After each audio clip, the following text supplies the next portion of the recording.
Buenas tardes, bienvenidos al séptimo webinar del Congreso Virtual de la Sociedad Valenciana de Nefrología. Yo soy Antonio Galán, nefrólogo del Hospital General de Valencia. El guión previsto para hoy es el mismo que se ha mantenido en los webinars previos, con 2 ponencias y luego un turno posterior de preguntas con una duración total de 1 hora.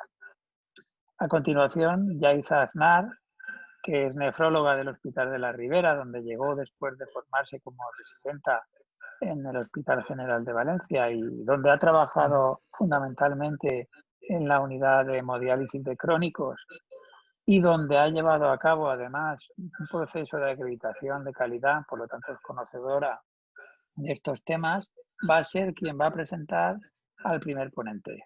Adelante, Yaiza. Hola, gracias, doctor Galán, y gracias a todos por formar parte de estas enriquecedoras tardes nefrológicas de jueves. El primer ponente de hoy es el doctor Pérez Contreras, cuya presentación se titula Diálisis peritoneal en la Comunidad Valenciana, más allá del GAZPE, una propuesta de trabajo. El doctor Pérez Contreras se define como un alicantino de pro, amante del arte, de la música y de la cultura y, por supuesto, de una buena mesa, pero siempre en agradable compañía.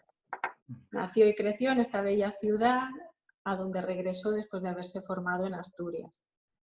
Y volvió a su hogar para convertirse en uno de los referentes a nivel nacional de diálisis peritoneal, lo cual le agradecemos enormemente. Y ahora estoy convencida de que nos va a ilustrar y nos va a motivar aún más, si cabe, para situar esta técnica de diálisis en el lugar que se merece. Así que cuando lo desee, doctor Pérez Contreras. Aquí me dice en el sistema que estoy silenciado, entiendo que no es así. No, no se le oye, sí. Fenomenal, perfecto. Muchas gracias, Yaisa. Buenas tardes a todos. Gracias a la Sociedad Valenciana por contar conmigo para esta presentación, que sabéis que tenía otra fecha y hora prevista, pero bueno, por circunstancias que todos conocemos, pues aquí estamos esta tarde, ¿no? Vengo a traer trabajo. No puedo pasar a la siguiente diapositiva. No sé por qué. No sé si está por ahí alguien que nos pueda... Francisco, intenta darle simplemente con el cursor como sobre la pantalla, sobre la primera diapositiva. Vale. Vale, muy bien. Pues entonces decía que venía a traer trabajo, y antes de plantearos el trabajo, pues mi idea es repasar un poquitín qué es lo que ha pasado con la diálisis peritoneal en los últimos años en España, en la Comunidad Valenciana en concreto, y ver para dónde podemos tirar, ¿no? En el año 2009, que fue cuando se creó el GATPE, que ahora luego comentaré, fue curiosamente el año en el que llegó la gripe a España, y que nos iba a decir que 11 años después íbamos a estar hablando de otros virus mucho más terrorífico, ¿no? Todos sabemos que el tratamiento sustitutivo renal es un tratamiento carísimo, con un impacto enorme. La enfermedad renal crónica tiene una prevalencia muy aumentada y, desde luego, cualquier medida inteligente que intente controlar esto o hacerlo de una manera racional, pues se basa en la planificación de cómo manejar esta patología y su tratamiento. Hay múltiples estudios que han demostrado los beneficios de la diálisis peritoneal como terapia inicial. Este en concreto es un estudio realizado por la Escuela Andaluza de Salud Pública con más de 8.000 pacientes pareados, en los que se vio que el orden de inicio de las técnicas influye en la sobrevivencia, que empezar con peritoneal prolonga la sobrevivencia y además la prolonga un 38%, lo cual pues evidentemente es un número muy a tener en cuenta. Estos datos están disponibles en la web de la Escuela Andaluza de Salud Pública y, en fin, son de libre acceso. Además de estos beneficios clínicos, sabéis que la diálisis peritoneal tiene un coste económico menor que el de la hemodiálisis. En nuestro país se ha situado en un 44%, un porcentaje que es muy discutible y que va a variar muchísimo de distintos factores implicados, pero en cualquier caso es una terapia globalmente más económica que la hemodiálisis. Y pues si esto era poco, pues tenemos a los pacientes, nuestros benditos pacientes, con una legislación valenciana y por supuesto nacional y también internacional, que recoge sus derechos a ser educados, a ser informados y a elegir el tratamiento que consideren más oportuno para sus circunstancias, ¿no? Entonces, con todo esto en mente, si uno se pregunta cuál es la incidencia que debería tener la diálisis peritoneal, teniendo en cuenta el porcentaje de pacientes que pueden elegirla, si son educados, si se les da a elegir, etcétera, pues estaríamos hablando que en torno a un 40%, 35, 37, sería el porcentaje de pacientes que deberían tener una incidencia de tratamiento sustitutivo en diálisis peritoneal. Eso sabemos, estos datos, esta diapositiva la conocéis, no es de incidencia, es de prevalencia, pero la he traído porque aparte de que es estéticamente a mí me resulta muy agradable, señala las grandes diferencias que hay entre los distintos países, como hay países con unas prevalencias del 80-70%, como puede ser México, Hong Kong, Nueva Zelanda, que tiene un 40%, los países escandinavos un 20 y tantos por ciento, y luego España estaría en un 11% y hay países todavía con menos, ¿no? Luego, ese 40% de incidencia que yo os comentaba como óptimo, pues no lo vemos reflejado en la prevalencia, ni tampoco en la incidencia, por supuesto, en ningún sitio, al menos en nuestro medio. Volvemos al año 2009 y nos fijamos en los datos que teníamos entonces, del 2005 al 2008, y vemos cómo en rojo tenéis España, en azul la Comunidad Valenciana, cómo la incidencia de diálisis peritoneal iba en descenso, un descenso que era más acusado además en la Comunidad Valenciana, que tenía un 7% de incidencia en el año 2008. Y si vamos a la prevalencia en peritoneal sabéis que es baja, pero de nuevo la diálisis peritoneal iba bajando su prevalencia en España, también en la Comunidad Valenciana en aquellos años. Entonces, con estos números en mente, aprovechando el Congreso de la Sociedad Española de Nefrología que tuvo lugar en Pamplona en 2009, se constituyó el Grupo de Apoyo al Desarrollo de la Diálisis Peritoneal en España, GATPE, con la convocatoria hecha por ALCER y por el Grupo de Diálisis Peritoneal de la Sociedad Española de Nefrología, y este grupo nació compuesto por grupos de diálisis peritoneal de la SEN, grupos de diálisis peritoneal también de la Sociedad Española de Enfermería Nefrológica, asociaciones de enfermos, Fundación Renal Íñigo Álvarez de Toledo, la ONT, universidades y Grupo de Industria Farmacéutica, que tenéis ahí los nombres que lógicamente pues, fueron fundamentales para poder apoyar esta iniciativa.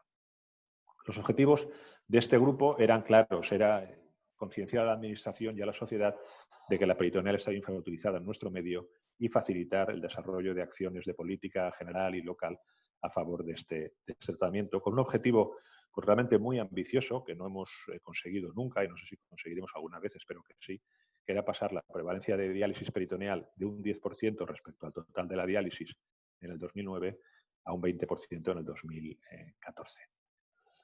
El grupo identificó las causas de por qué estábamos utilizando menos la diálisis peritoneal, las tenéis ahí esbozadas. Tenemos muchas unidades de hemodiálisis que por motivos económicos interesa que estén dotadas al 100% en cuanto a pacientes me refiero, de tal manera que si hay muchas unidades e interesa económicamente que estén ocupadas al 100%, pues lógicamente eso va a restar pacientes a peritoneal.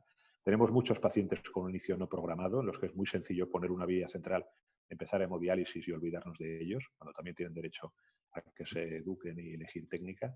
Tenemos plantillas de peritoneal cortas, el paciente no estaba o está cada vez mejor, pero todavía en su momento no tenía una educación correcta al respecto. Las plantillas de peritoneal pues eran cortas y teníamos un entrenamiento optimizable, mejorable de muchos nefrólogos, y luego por la administración pues sabéis que en fin, tenemos mucho que mejorar a la hora de que conozcan nuestros problemas. Entonces, conociendo esos análisis, se hizo un plan estratégico que se apoyó en 6 pilares básicos que tenéis aquí recogidos: potenciar lo que es la reunión bienal de diálisis peritoneal, mejorar la formación MIRE de diálisis peritoneal, que sabéis que nuestro programa de formación de especialidad pues es muy corta la dotación que tiene reconocida. Redactar un libro blanco de peritoneal en España que se hizo para pasearlo por la administración y explicar en qué punto estábamos. Y ahí tenéis el punto 4, otras acciones también con la administración para mejorar su conocimiento de la técnica, mejorar todo lo que es el conocimiento de la técnica para nefrólogos que no hacían habitualmente peritoneal o incluso para médicos de primaria, y por último hacer una difusión social de la diálisis peritoneal. Y esos 6 pilares pues estaban distribuidos a nivel de 4 niveles, que son los cuatro grandes actores: pacientes, autoridades sanitarias, profesionales y población general. Porque, como veis, un movimiento muy ambicioso. En todo este movimiento ambicioso era evidente que la consulta ERCA ocupa un papel absolutamente central, no ya para potenciar el uso de la diálisis peritoneal, sino por todo lo que sabéis que va asociado a ello, ¿no? Entencer la progresión, tratar las comorbilidades, etcétera, etcétera, etcétera. Con lo que la potenciación de estas consultas ha sido fundamental para mejorar cómo estamos trabajando y mejorar los resultados. Y trabajando con estas consultas y utilizando herramientas de ayuda a la toma de decisiones, este es un trabajo multicéntrico español, donde se educaron algo más de 1000 pacientes, y donde finalmente, utilizando estas herramientas de ayuda a la toma de decisiones y una educación estructurada, se llega a una incidencia de diálisis peritoneal del 40%. Sale del libro respecto a lo que habíamos dicho que debía ser lo que podríamos conseguir, ¿no? Luego, la realidad se puede quiero decir, el objetivo es real, es un objetivo que está ahí y que haciendo las cosas bien podemos conseguir. El GATPE, aparte de este libro blanco que he comentado, ha hecho unos cuantos artículos científicos en congresos, en reuniones nacionales, europeos, ha hecho reuniones sobre sostenibilidad en la que han ido autoridades. En fin, el tema ha sido difundir todo lo posible en nuestra realidad. Hubo muchos impactos a nivel político, se ayudó al desarrollo del documento Marcos Función Renal Crónica del Ministerio. En este documento estuvo trabajando por parte de nuestra comunidad Ramón Pons, uno de los ponentes de esta tarde. Se hicieron estudios de coste-eficacia de peritoneal frente a hemodiálisis. Se hicieron un montón de actividades, de propuestas no de ley, etcétera, en distintas comunidades autónomas a nivel de Parlamento, incluso a nivel nacional, Congreso, Senado, y se ha trabajado en estrategias de salud de las comunidades autónomas, incluyendo el manejo de la enfermedad renal crónica. A nivel de nuestra comunidad, en su momento el doctor Alfonso Miguel, que era entonces el jefe de servicio de nefrología del Hospital Clínico de Valencia, consiguió meter en los acuerdos de gestión el uso de la diálisis peritoneal, lo cual fue un espaldarazo importante. No se vio acompañado de una potenciación de medios que nos habría gustado a todos, de recursos, pero bueno, solo la idea de que estuviera la peritoneal en los acuerdos de gestión fue fundamental, y esto es obra, ya digo, de Alfonso Miguel, que era el delegado del GATPE en la Comunidad Valenciana por aquel entonces. Se difundió a nivel de administración también con notas de prensa los beneficios de lo que hemos ido consiguiendo a base de utilizar más peritoneal, que luego veremos a dónde pudimos llegar, para dejarles claro que toda esta política que se estaba potenciando pues generaba un ahorro económico que favorecía la sostenibilidad, y se han hecho un montón de impactos a nivel de televisión, de radio, de prensa, etcétera, potenciando el conocimiento de la población de lo que es la diálisis peritoneal. En definitiva, una ola de difusión que a mí en su momento me sorprendió, me pareció de una magnitud enorme, perfectamente organizada, que yo creo que consiguió muchas cosas. Mi impresión es que consiguió movilizar a un país en cuanto a potenciar un tratamiento concreto, y la difusión no fue solo a nivel nacional, sino que incluso tuvo un reconocimiento internacional con este artículo en el PDI del 2015, en el que España era uno de los pocos países que salía reflejado como uno de los países en los que se favorecía el uso de la diálisis peritoneal. Bueno, ¿y qué se consiguió con todo esto? Pues se consiguió esta incidencia que os recuerdo, aquí tenéis en azul lo que es la diálisis peritoneal, del 12% en el año 2008, a nivel nacional subió al 17%. La gráfica, claro, incluye la hemodiálisis, que tiene un porcentaje muchísimo mayor, con lo que da la impresión de que el aumento no fue muy significativo, pero si os fijáis en los números, es un aumento de prácticamente el 50% respecto a lo que estábamos utilizando. Y a nivel de Comunidad Valenciana, el aumento fue todavía más llamativo, porque pasamos de un 7 a un 21%. Multiplicamos los resultados por 3 en cuestión de 6 años. Este aumento, esta gráfica, que insisto, como aquí está en hemodiálisis, pues no parece muy llamativo. Si quitamos la hemodiálisis y dejamos solo ver qué pasó con la peritoneal, esta es la gráfica real de subir del 7 al 21%. Como veis, un esfuerzo realmente muy importante. Lo malo de esta foto, que podría ser muy bonita, es que este aumento fue del 300%, como he dicho, en 6 años, pero en los últimos 4 años ha bajado un 14%. Parece que hemos llegado al máximo con lo que tenemos y que cuesta trabajo mantenerse, incluso estamos cayendo. Y de ahí esta presentación que os estoy haciendo ahora. Si nos comparamos respecto al resto del país, pues vemos cómo en España también ha ido subiendo el uso de la diálisis peritoneal, como resultado probablemente de los trabajos del GATPE, pero como en la Comunidad Valenciana, aunque partíamos de valores peores, hemos igualado e incluso hemos superado lo que se hace en el resto del Estado. En cualquier caso, si miramos la incidencia, aunque estamos por encima de la media nacional, aquí tenéis la Comunidad Valenciana. Si os dais cuenta, estamos por encima de comunidades muy populosas como Madrid, como Cataluña, como Andalucía, de tal manera que estamos por encima de la media, pero no cuando nos comparamos por comunidades autónomas. Tenemos comunidades autónomas que trabajan en peritoneal mucho más que nosotros y de las que tenemos que aprender unas cuantas cosas.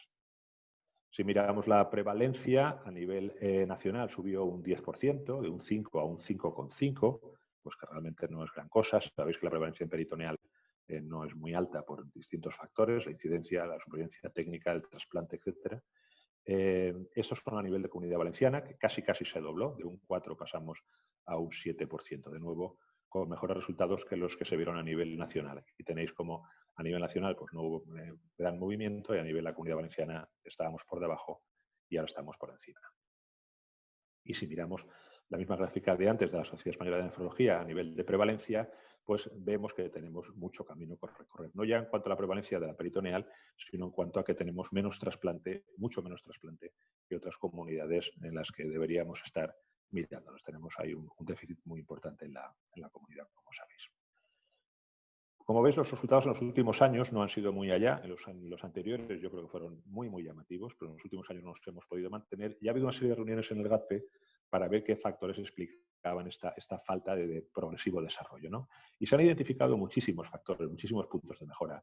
A nivel de administración, y facilitar un mayor conocimiento del problema por la administración, incluir de nuevo la peritoneal en los acuerdos de gestión, que se perdió al cabo de unos años, modificar la financiación de las modalidades, cumplir planes estratégicos, mejorar el tema de la enfermería cualificada. Sabéis que hay muchos problemas, hay problemas de que una enfermera que está preparada nos la quitan, la perdemos, en fin, y eso pues también es una dificultad añadida. Mejorar, que esto implica con este punto, mejorar recursos humanos e infraestructura en peritoneal, refuerzos positivos para los profesionales que hacen diálisis peritoneal y reducir, de alguna manera, los intereses económicos que hay en la hemodiálisis.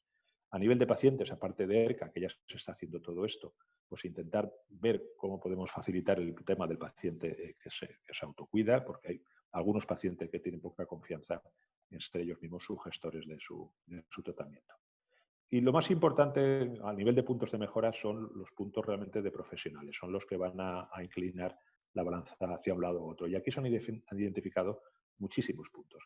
Fomentar la ADP como estrategia de inicio de diálisis, aumentar el paciente diana, que no sea solo el joven autónomo, sino darlo a más pacientes, promocionar la ADP peritoneal fuera del grupo propio de diálisis peritoneal, coordinarnos mejor con otros profesionales relacionados, consulta ERCA estructurada con herramienta de ayuda a tomar decisiones, implicar indicadores, resultados, modificar procesos, promover las herramientas también en pacientes no programados, reducir en lo posible el inicio no programado, y sigo porque hay montones de factores implicados que podemos mejorar y que se han identificado.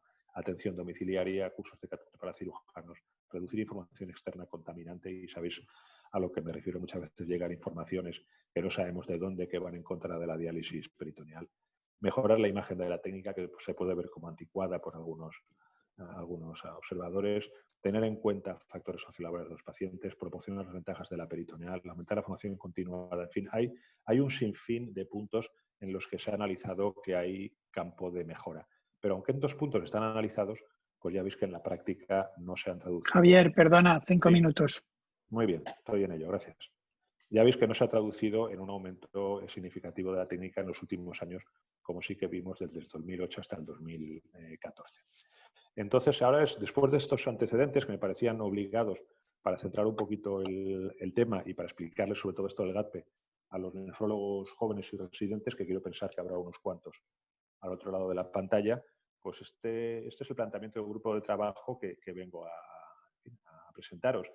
Mi idea es hacer un grupo de trabajo dentro del grupo de diálisis peritoneal de la Sociedad Valenciana de Nefrología, en el que podrían ser miembros, por supuesto, cualquier nefrólogo y personal de enfermería de ERCA y peritoneal que quieran sumarse a este proyecto, con el objetivo claro de aumentar de manera significativa el uso de la diálisis peritoneal en la comunidad valenciana. Acciones que el grupo tendrá que discutir, pero que aquí me atrevo un poquitín a esbozar, sería analizar los factores que facilitan y dificultan el desarrollo de peritoneal en nuestros departamentos, identificar aquellos factores con mayor influencia positiva y negativa, y desde el grupo dar recomendaciones a la Administración y a los servicios de nefrología vía Sociedad Valenciana de Nefrología para favorecer la diálisis peritoneal, y siempre de la mano de Alcer, que seguro que nos apoyaría en todo esto. Eso sería un poquitín la propuesta de trabajo esbozada de alguna manera.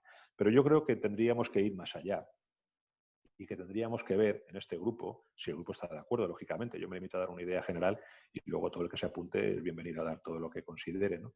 Yo creo que tendríamos que explorar hasta qué punto nos tenemos que limitar y quedarnos en la corrección política, que sabéis que muchas veces pues, limita mucho el campo de trabajo. Yo creo que es momento ya de ir explorando la incorrección política dentro de un orden. Tener en cuenta, por ejemplo, esta gráfica. Esto es una cesión de Emilio Sánchez, el encargado de registro de la Sociedad Española de Nefrología, con los incidentes jóvenes de 20 a 45 años y en nuestro país el 60% de los pacientes por debajo de 45 años están entrando en tratamiento sustitutivo en hemodiálisis. A mí me parece una aberración que un 60% de jóvenes estén entrando en hemodiálisis, cuando la inmensa mayoría de ellos serían trasplantables y la peritoneal sería un tratamiento puente magnífico, sin tocar el acceso vascular. Entonces, deberíamos obligar, entre comillas, a toda esta población a ir a diálisis peritoneal, sería un punto a explorar. Deberíamos ir más allá de esta corrección política que decía, empezar a hacer benchmarking entre las unidades. ¿Por qué no hacemos un diseño competitivo en el que podamos compararnos cómo lo estamos haciendo, qué incidencias tenemos, todo eso basado lógicamente en indicadores para ver qué podemos aprender unos de otros, a ver cómo podemos mejorar los resultados, ¿no? Habría un montón de indicadores que valorar para poder llevar esto a cabo. Estas y cualquier otra idea que la gente interesada en la diálisis peritoneal pues tenga bien presentar y discutir en el grupo. Mi idea es buscar dentro de este grupo, dentro de la Sociedad Valenciana, voluntarios que quieran sumarse a trabajar en esta iniciativa, contactar vía Sociedad Valenciana o mi correo electrónico o WhatsApp, cualquier medio que os podáis imaginar para ponernos en contacto y empezar a trabajar. Me consta que la Sociedad Valenciana quiere potenciar el trabajo de los distintos grupos y seguro que habrá algún tipo de convocatorio oficial por parte de la Sociedad Valenciana para sumarse a este proyecto a toda aquella persona interesada. A la hora de, y me quedan 2 diapositivas, a la hora de, digamos, de estimular la voluntad de la gente a modificar cosas, a cambiar cosas, esta es la diapositiva de Eva Méndez, del Carlos III, ella dice que hay 4 moduladores de la voluntad. El dinero, yo ya os digo, os podéis imaginar, no tengo un duro que dar a nadie de los que vaya a venir a este proyecto de trabajo. Ordenar, no vamos a ordenar evidentemente a nadie qué es lo que tiene que hacer. Ranking, no puedo modificar la situación de nadie. Tal vez el tema del benchmarking entre unidades pues podría ser un pequeño estímulo y queda como último modulador de la voluntad la seducción, ¿no? Yo creo que todos los que hacemos peritoneal estamos en fin, enamorados de ese tratamiento y de sus ventajas. Yo creo que ahí estamos seducidos y por si falta un poquito más de seducción, he traído una frase que me pareció preciosa cuando la vi, de Unamuno, que decía que teníamos que procurar ser más padres de nuestro porvenir que hijos de nuestro pasado. Nuestro pasado en peritoneal es un pasado muy mejorable, pero si nos convertimos en padres de nuestro porvenir, pues el GALPE yo creo que ha demostrado que podemos ir más allá de lo que hemos tenido hasta ahora. Ahí tenéis la propuesta y está abierta a que todo el que quiera se sume en los próximos días y nos pongamos a trabajar. Muchas gracias. Gracias.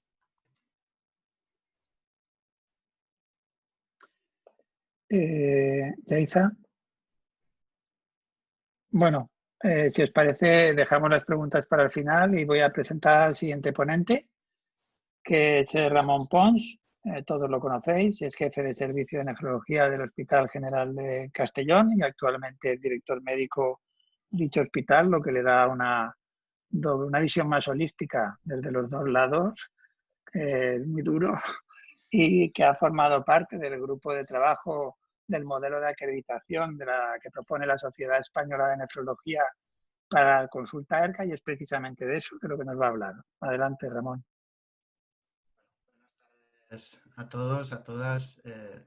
Quiero empezar dando las gracias a la Sociedad Valenciana por la invitación.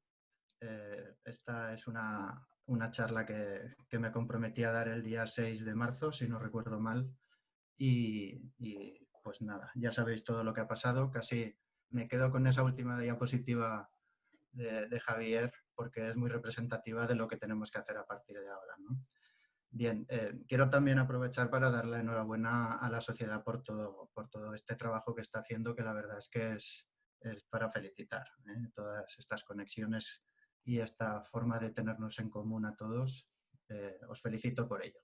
Bueno, yo en primer lugar quiero decir que no soy un experto, ni mucho menos, ni me considero nunca, creo que he llegado a serlo en calidad, pero sí que he tenido algunas experiencias, ¿no? Como algunos de nosotros en lo que se llama o lo que ha venido a llamarse la calidad, ¿no?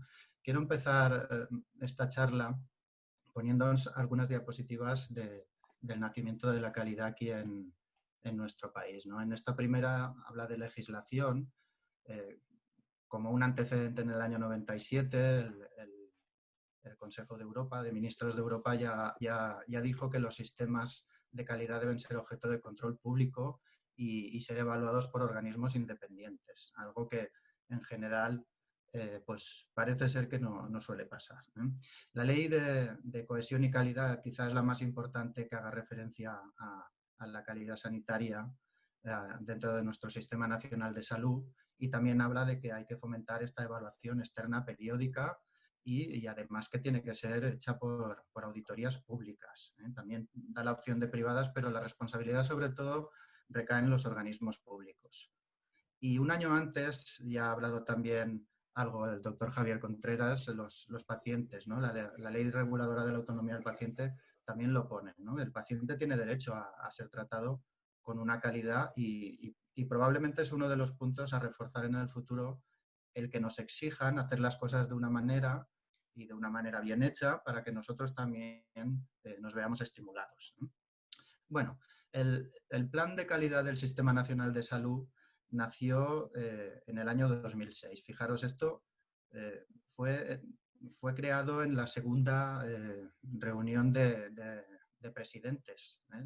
Ahora que está tan de moda, se oye mucho por el COVID, que se reúne el presidente del gobierno con todos los presidentes de las autonomías, y este Plan Nacional de Calidad nació justo en la segunda reunión de presidentes de nuestra democracia. Se le dieron 50 millones de euros, se dotó con eso, aunque parte de ese dinero iba para Ceuta y Melilla, para sus sistemas sanitarios, y se compone de 6 áreas y 12 estrategias. Y dentro de esas 12 estrategias está la número 7, que la tenéis aquí, que habla de acreditar y auditar a los centros y servicios sanitarios. De hecho, esta, junto con la seguridad del paciente, fue la estrategia a la que más importancia se le dio. Si pulsáramos esta pestaña, se nos abriría aquí y nos diría qué es lo que debemos hacer para acreditar, ¿eh? Decir que toda esta acreditación sobre el papel la conocemos todos, incluso si vamos a la página del Ministerio y exploramos y empezamos a buscar por ahí, veremos que sale algún que otro manual, en concreto el de las unidades de depuración extrarrenal, que también conocemos y ha participado algún nefrólogo que conocemos nosotros. Bueno, uno de los grandes retos y problemas, creo yo, que es quién nos acredita, quién nos da esa seguridad para decir lo que estamos haciendo está bien hecho, ¿no? Y como pasa con la sanidad, pues cuando se pasó la responsabilidad de organizar el sistema sanitario a las comunidades autónomas, también se pasó esa responsabilidad de acreditar, ¿no? Algunas comunidades se han implicado más y otras se han implicado menos, ¿eh? Bien es cierto que muchas sociedades han creído que la calidad es muy importante y por tanto también han querido participar en todos estos sistemas de acreditación, ¿eh? En nuestro caso, conocéis, además yo creo que en la sociedad valenciana se trató este tema con profundidad en algunos años, que existió el INACEBS en su momento, entre el año 2002 y 2012, y como pasó con nuestra televisión que desapareció en un momento, pues aquí también desapareció esta unidad de acreditación sanitaria específica por cuestión presupuestaria. Bueno, quizá esta es la comisión más conocida a nivel internacional que acredita unidades sanitarias o sistemas sanitarios o procesos sanitarios, y a nivel español podemos tener la FADA, que es la Fundación de Acreditación y Desarrollo Asistencial. La cuestión es que probablemente la acreditación desde las autonomías yo lo veo como una necesidad casi para contratar, ¿no? Tenemos todas las experiencias que conocemos nosotros, que cuando se crea un concurso, un concierto, se exige, sobre todo a nivel privado, ¿no? Porque público no, una acreditación, una certificación. La cuestión es que todo se queda ahí y luego no se hace un seguimiento como debería haber, ¿no?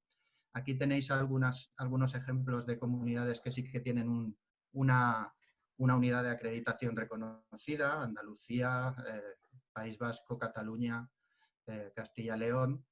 Y en nuestro caso, en la Consellería de Sanidad y en la Generalitat en concreto, como tal, desde que desapareció el INACEPS no hay una entidad acreditadora de esta calidad. Sí que tenemos una Dirección General de Planificación, Eficiencia, Tecnología y Atención al Paciente que quizás sería la encargada de ello, pero no hay una dirección, un ente al que podamos remitirnos para que nos audite si nosotros ponemos en marcha alguna unidad.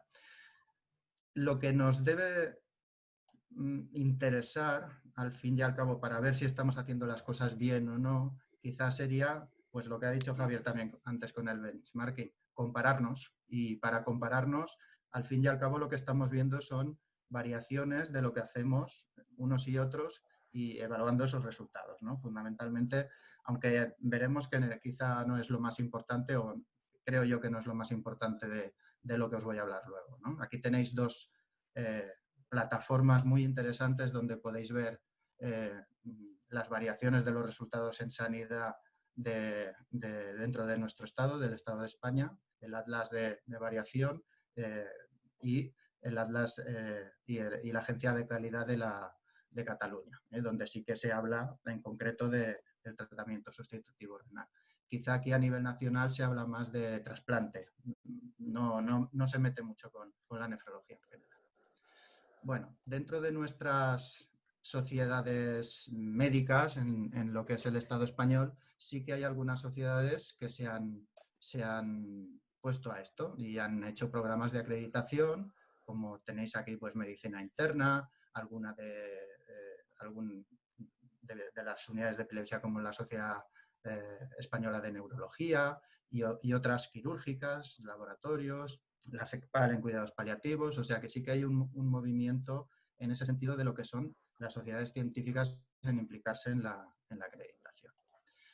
La SEN como tal no tiene una unidad acreditadora, pero sí que tenemos una cosa muy importante, que es este documento, el documento marco de la enfermedad renal crónica, dentro de la estrategia de la cronicidad del Sistema Nacional de Salud, donde se habla casi de todo, diría yo, con lo cual es un documento base a partir del cual creo que se podría formar o poner en marcha una unidad de acreditación o una sección de acreditación, y ya que no existe a nivel, digamos, de nuestra autonomía o a nivel nacional, quizá podría ser un proyecto también interesante que nuestra sociedad pudiera ser la que nos acredite de que las cosas están bien hechas. Al fin y al cabo, por lo que debe velar la SEN también, igual que la administración, es porque todos los españoles, estén en la comunidad que estén, pues estén tratados de la forma más parecida posible. Bueno, este marco, este documento, se ha transformado a nivel de varias, no de todas, pero de varias autonomías, en una estrategia particular. Yo aquí tengo una opinión también particular de si es necesario que cada autonomía haga una estrategia. Lo podemos comentar, pero lo dejo para la discusión, si os parece. En concreto, la Comunidad Valenciana no tiene una estrategia particular, y fue un tema que se trató en algún momento. Bueno, respecto a nefrología, aquí os pongo 3 ejemplos. En el año 2007, el antiguo INACEPS o el desaparecido INACEPS sí que estableció un manual de acreditación de hemodiálisis con sus estándares. Hemodiálisis es probablemente la unidad más sencilla de estandarizar y acreditar, y es en la que más se ha trabajado, pero no tiene por qué ser la única. Posteriormente, en el año 2011, ya se publicó el Manual de Estándares y Recomendaciones de la Unidad de Depuración Extrarrenal. Esta sale en la página del Ministerio. Y aquí os pongo otro ejemplo de la Agencia de Calidad Sanitaria Andaluza, que también publicó su Manual de Estándares y Unidades de Hemodiálisis. Y en la siguiente, si no me equivoco, pues aquí tenéis. Si entráis en la Agencia Andaluza, incluso podéis hacer una simulación de lo que os puede costar acreditar vuestra unidad. En este caso, pues 5 años de acreditación, 6.900 euros. Otro tema polémico que, si queréis, lo tratamos o lo dejamos para otro momento. Bueno, pasando ya al caso concreto de las ERCAs y ya metiéndonos en este tema en concreto, en el año 2013 hubieron unas jornadas en las Islas Baleares donde participó la Consellería de Sanidad, unas jornadas que trataban este tema en particular, la enfermedad renal crónica y las ERCAs. Y de hecho, el ponente de la Consellería de Sanidad habló de esto. Respecto a las ERCAs, no hay una situación organizada y habría que hacer un esfuerzo. Y como ocurre con lo que ha dicho el doctor Javier Contreras, lo que exige es una decisión política, además de una decisión a nuestro nivel particular de los sanitarios, porque lo más importante es que haya un apoyo político para que al final, y mantenido, para que al final esto llegue a algún sitio. Uno de estas conclusiones que se sacaron en estas jornadas es que se deben promover todas estas unidades para que al final se consigan unos resultados. ¿Cómo puede ser? Que haya más diálisis peritoneal, por ejemplo. Bueno, yo tengo dudas de todo lo que hago, constantemente me lo replanteo.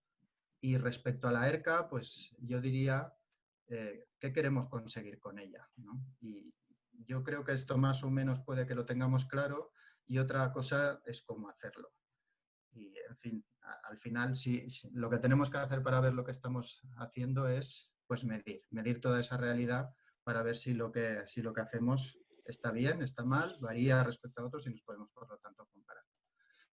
Bueno, hay una persona a la que yo suelo leer con cierta frecuencia porque me parece que es una persona muy razonable, que es Rafael Bengoa, y que escribió un capítulo en este libro. Es una sección de la UGI que lidera Luis Lizán, que es un médico de medicina de familia y comunitaria, y en el capítulo que escribe Rafael Bengoa habla que en política y en sanidad hay muchos planes, hay muchos libros como suelo decir yo, muchos libros en estantería, pero muy poca implicación al final en su implantación y en su mantenimiento y en su implementación en el día a día, ¿no?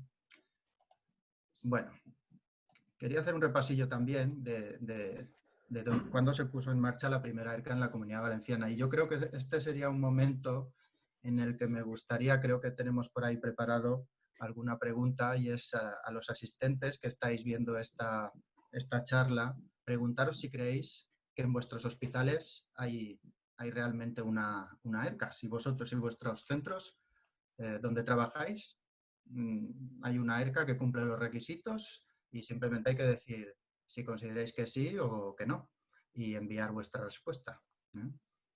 Mientras tanto, os puedo ir contando pues algunas cosas que pongo en esta diapositiva, ¿no? Bueno, somos pesimistas, veo.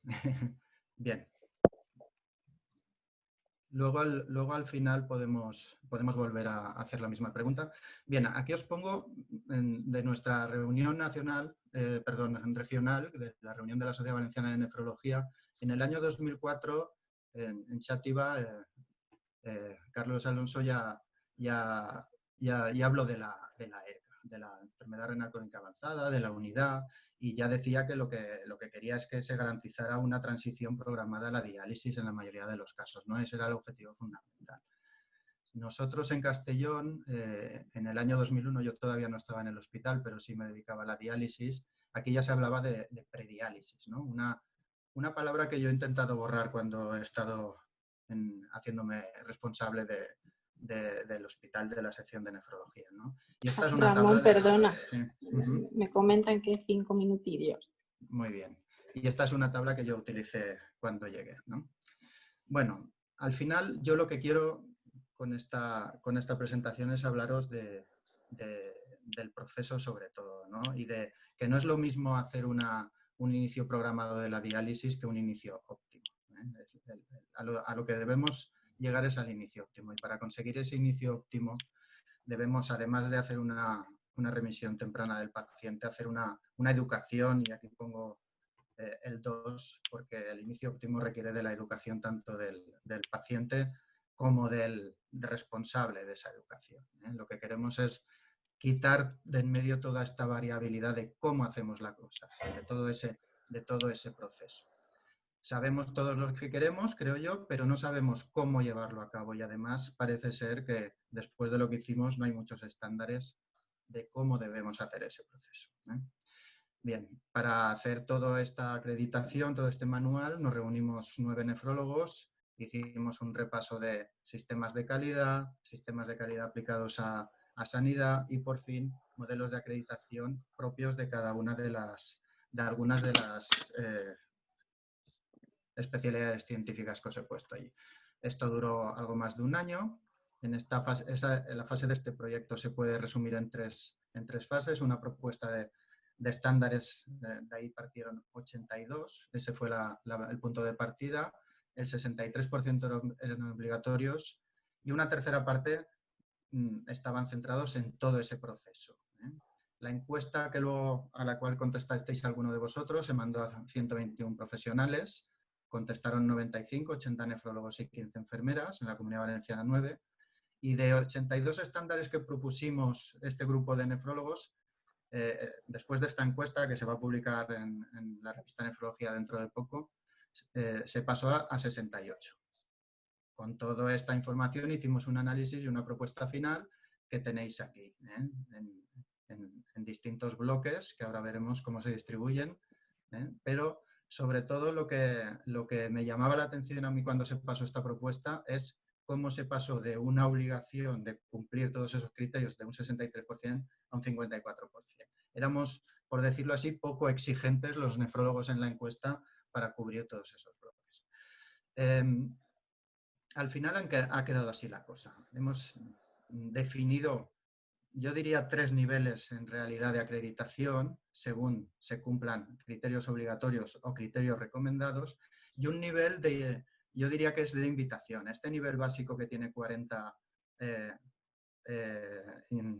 criterios obligatorios exige que en un tiempo cumplas los 44. Te da un tiempo de margen para que al final llegues a un nivel o avanzado o óptimo o excelente, que sería el que más cumple.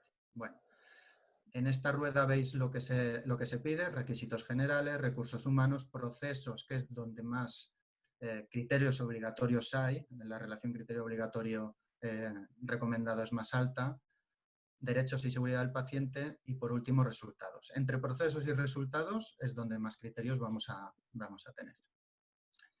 Los niveles los tenéis aquí también y lo que quería decir en este sentido es que simplemente para entrar en ese nivel básico, lo que te dice es que en el nivel 1 tienes que cumplir todos esos requisitos y te deja trabajar con algún déficit, pero a otros niveles de acreditación. Uno de los temas donde discutimos muchísimo es cuánta peritoneal o cuánta diálisis domiciliaria tiene que haber. Podéis consultar este manual en la página de la SEN, por varias vías. Aquí tenéis los criterios para la solicitud, que es muy sencilla: hacer una cumplimentación de un formulario, enviar una evaluación inicial y, por fin, dice que tiene que tener la ERCA una antigüedad menor de un año. Los procesos de acreditación los tenéis aquí dividido en 3 diapositivas. Uno, que es la solicitud, que la puedes hacer en 2 semanas si cumples todos esos criterios que te van a pedir, o te va a costar hasta 4 meses si no los cumples, porque debe haber un repaso de todo lo que te van a pedir, sobre todo a nivel administrativo, porque tú vas a hacer una preauditoría interna. En una segunda fase de autoevaluación y aporte de evidencias, aquí tendremos un tutor que nos va a ayudar a cumplir, a recopilar y a revisar toda esta documentación. Si no lo conseguimos, nos va a dar un poquito más de tiempo, pero puede ser que si lo conseguimos todos en 2 meses lo tengamos hecho. Y la última fase, que ya sería casi la conclusión: hacer un informe. Puede haber un pequeño fallo final, pero en 1 mes debería estar cumplido. Digamos que la fase más importante es esta de aquí, que es la de autoevaluación, aporte de evidencias y el trabajo con el tutor. Bueno, estos son los hospitales, mejor dicho, las comunidades que por ahora han solicitado esta acreditación. Una en la Comunidad Valenciana, una en Cantabria, 3 en Galicia, son los más proactivos: País Vasco, Andalucía y Castilla y León. Bueno, y la última diapositiva, esta es una diapositiva de una carta al director que le envié a la revista Nefrología justo después de pasar la acreditación de nuestra unidad de hemodiálisis en el Hospital General de Castellón por el INACEPS. Y era una reflexión sobre la calidad, y aquí he puesto una de las cosas que creo que es más importante, ¿no? Para dar calidad a los pacientes tenemos que tener una cantidad y una cualidad de personal sanitario adecuado. No se puede hacer calidad si ya partimos de un sistema deficitario. Bueno, y dar las gracias a que tenéis los responsables máximos de todo este manual. Yo he sido un colaborador tangencial, pero sobre todo Mario Prieto es el ideólogo, que es el jefe de León, el ideólogo de todo este proceso de Acerca. Muchas gracias. Gracias. Muchas gracias, Ramón.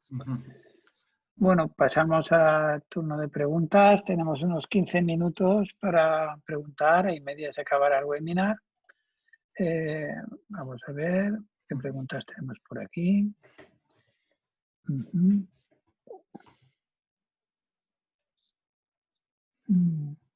En el chat no veo preguntas como tal aún. ¿Alguien se anima? Tenemos una, Antonio, del doctor Alfonso Miguel, que pregunta si la hemodiálisis domiciliaria puede influir en el porcentaje menor de pacientes en diálisis peritoneal. ¿Me lo pregunta a mí o a quién se lo...? Lo pregunta en general. Bueno, mi opinión es que no, al menos no de manera significativa. En nuestra experiencia, lo que resta más pacientes a la diálisis peritoneal, aparte de todo lo que he comentado del inicio no programado, ERCA, etcétera, es el trasplante prediálisis. Porque muchos pacientes que habrían elegido peritoneal se trasplantan prediálisis y eso sí que es un número significativo, al menos en mi hospital, de pérdida, entre comillas, buena pérdida, de pacientes para diálisis peritoneal. El inicio en hemodomiciliaria, hombre, en principio yo creo que la idea es iniciar peritoneal, ir a hemodomiciliaria en caso de que haya algún problema, ¿no? Yo no la plantearía como técnica de primer uso, salvo que lógicamente lo quiera. En cualquier caso, sabemos que el uso de hemodomi, quitando algunas unidades, como pueda ser la de Castellón o PSET, que tienen varios pacientes, pues no es un uso muy general y a mí no me parece que sea una incidencia significativa en cuanto a restar pacientes a la peritoneal. Yo, si me permites, yo estoy de acuerdo contigo, Javier. Es más, yo diría que al revés, ¿no? Que la peritoneal favorece la domiciliaria, es la principal fuente de pacientes muchas veces, ¿no? Nosotros así lo hemos vivido, que muchos pacientes que deben salir de peritoneal, y te diría algunos de trasplante y deben volver a diálisis, a hemodiálisis en este caso, nos nutren. No veo que haya una competencia inicial. No. Yo había entendido la pregunta como incidentes, ¿no? El paciente de peritoneal que pasa a hemodomi, que evidentemente es una fuente magnífica para hemodomi, pero ya no sería un paciente incidente, ya es un paciente prevalente de tratamiento sustitutivo, ¿no? En cuanto a incidencia, en cuanto a primer tratamiento, no me parece competitivo. En cuanto luego paso de una técnica a otra, totalmente de acuerdo contigo, claro. Sí. De hecho, yo comento aquí en mi servicio a los residentes que muchas veces los pacientes, no sé si todas las veces, pero luego muchísimas, si no la inmensa mayoría, los pacientes lo que quieren no es diálisis peritoneal. Los pacientes lo que quieren es dializarse en su casa, es estar en un medio domiciliario. Por lo que esos pacientes luego, cuando pierden función renal, han tenido alguna complicación o algo, pues la hemodomía evidentemente es una opción magnífica. Exacto, yo creo que sí, que ese es el objetivo, que uno esté en casa, ¿no? Y en fin, el COVID nos lo reafirma todavía más, quizá. Sí. Para el doctor Pons, de Sandra Catalán, ¿nos parece que muy pocas unidades han solicitado la acreditación, solo una en toda la Comunidad Valenciana? Cuando lo revisamos nos pareció mucho lo que se solicitaba para una acreditación básica. ¿Os planteáis hacerlo más asequible? Gracias. Bien, este fue un tema discutido, ¿no? Y de hecho el nivel básico es el que se solicitó como una invitación. Es una invitación a que te acredites. Yo os propongo lo siguiente. Esto ha comenzado hace muy poco. Esto ha comenzado en noviembre, quizá, o diciembre se abrió el plazo. Yo os invito a que utilicéis el manual. Cojáis el manual y lo utilicéis para ir mejorando. Es lo que digo yo en la última diapositiva. La acreditación no debe ser un fin, es un medio para mejorar. Si tenéis el manual, pues utilizarlo para ir mejorando, ir adaptándolo. Antes os he querido hacer esta pregunta. ¿Tenéis una ERCA o no tenéis una ERCA? Sinceramente, yo creo que todos tenemos una ERCA. La cuestión es que cada uno tiene lo que puede. A partir de ahí, lo que debemos, yo creo que es nuestra obligación, es atender bien a los pacientes, darles las mismas oportunidades, trabajar lo más parecido posible en todos los hospitales y a nivel estatal. Uno de los temas que yo creo que puede limitar ya no es el manual y su dificultad, porque yo estoy convencido de que todos lo hacemos más o menos bien. Una de las cosas que yo creo que puede limitar, sinceramente, es lo que nos cueste dinero. Y ahí vuelvo a la administración.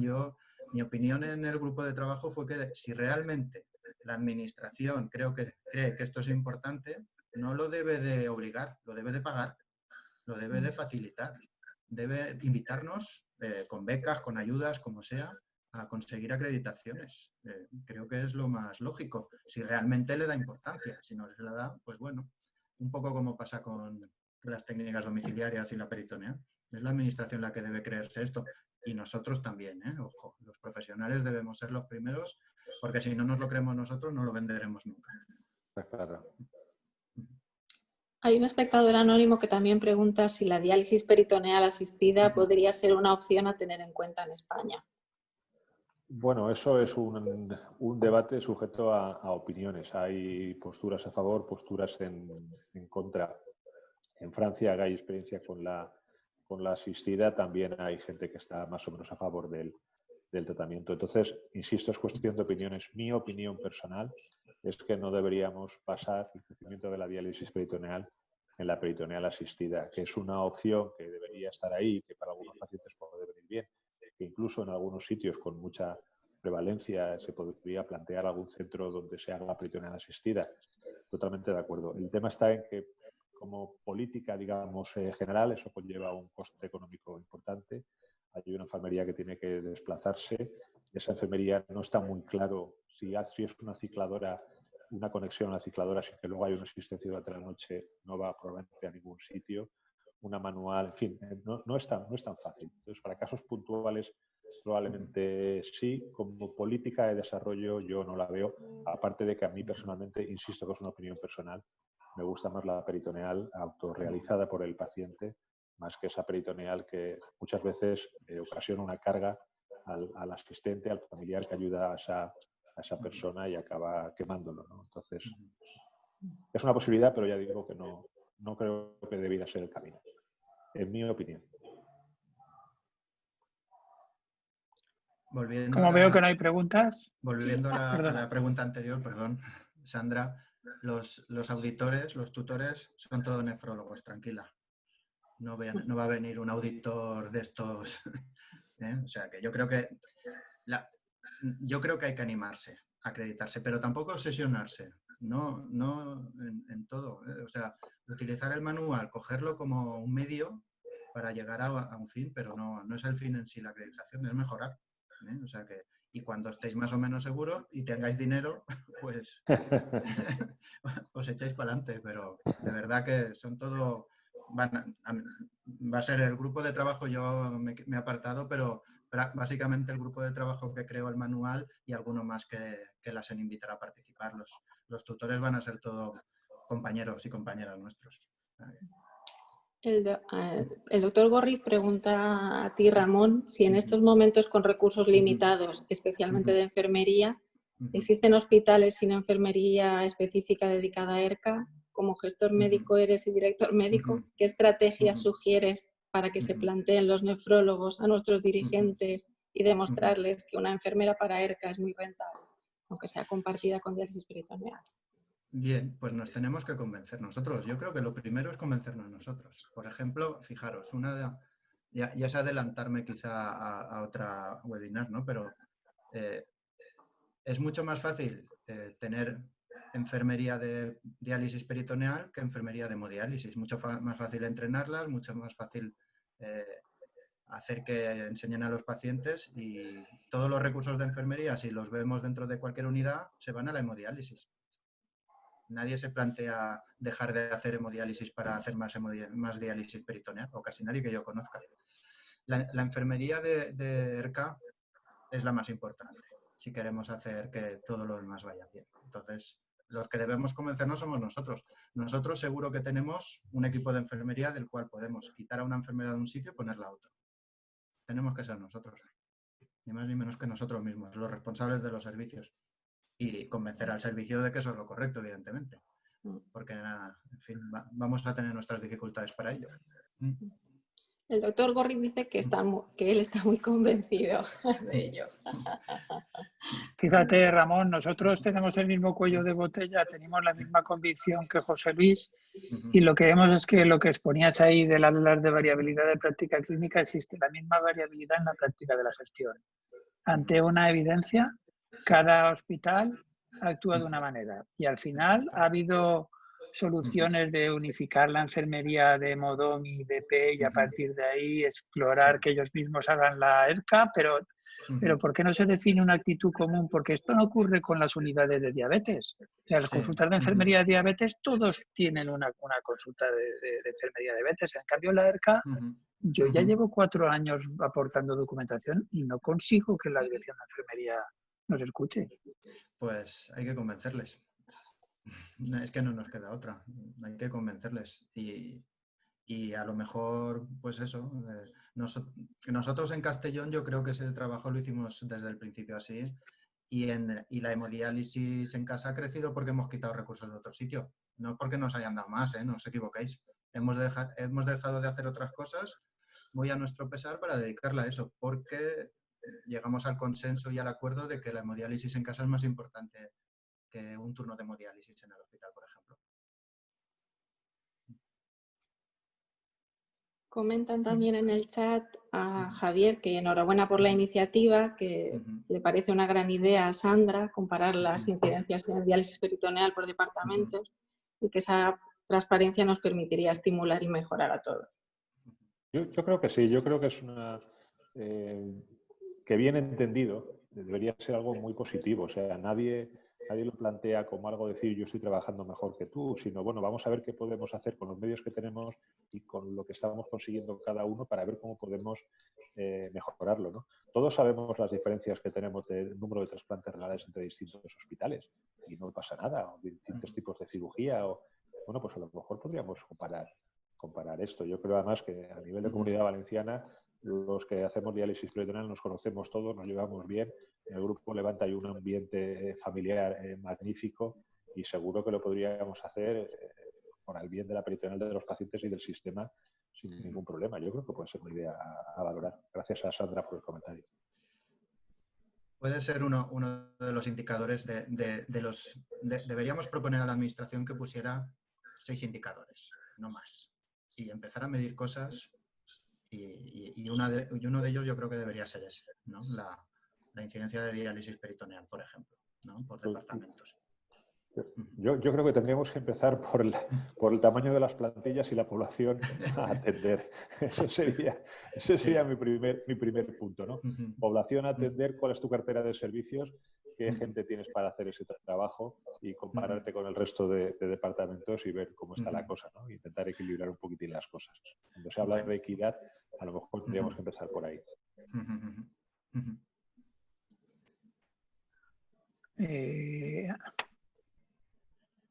Andrés pregunta. Creo que Andrés Antolín, ¿no? Sí. Para Ramón. Dejar de hacer otras cosas es, por ejemplo, disminuir los pacientes en hemodiálisis del hospital, derivándolos a centros concertados para dedicar ese recurso de enfermería ERCA sin correr el riesgo de que la administración lo amortice. Sí, es que es así la vida. Tienes que elegir. Quiero decir, lo más fácil es seguir haciéndolo de siempre y lo más complicado a veces es hacer lo contrario. Evidentemente, el responsable de que no se amortice es el servicio. Hay que dar faena y hay que dar cosas que hacer. Tienes que hacer cosas, evidentemente. Pero quitar un turno de diálisis no supone tanto a nivel de enfermería, pero sí que te da la posibilidad de montar una ERCA y una unidad de hemodiálisis o de peritoneal o de lo que tú quieras, con personal dedicado a ello. Y es muy importante. Yo creo que eso sí que es importante. Más que la cantidad de personal, como pone el manual, el tener una agenda, el tener una organización, el tener un proceso, etcétera. Eso es muy importante. No puede ser que cada vez una enfermedad diferente pase la consulta. Eso no puede ser. Nos tenemos que especializar todos, ¿eh? Muy bien, pues vamos a dar por concluida la sesión. Yo quisiera reseñar que lo que hemos aprendido esta tarde con esta experiencia de unión entre el manual Acerca y el proyecto ACE es que cuando planificamos, dotamos de medios e impulsamos de un modelo conjunto de ERCA, información y elección adecuada, todo ello revierte en eficiencia económica, en liderazgo, en prestigio, en satisfacción, pero sobre todo en resultados, en calidad de vida y salud de nuestros pacientes, que es lo que pretendemos en nuestro día a día. Así que muchas gracias a todos. Ha sido un placer y nada, hasta el próximo jueves, que el doctor Kanata nos enriquecerá con la conferencia Aplicación de la inteligencia artificial y Deep Learning en la anatomía patológica, moderada por las doctoras Ávila y la doctora Terrade. Así que nada, muchas gracias a todos y buenas tardes. Adiós, buenas tardes. Gracias. Hasta luego. Hasta luego. Hasta luego.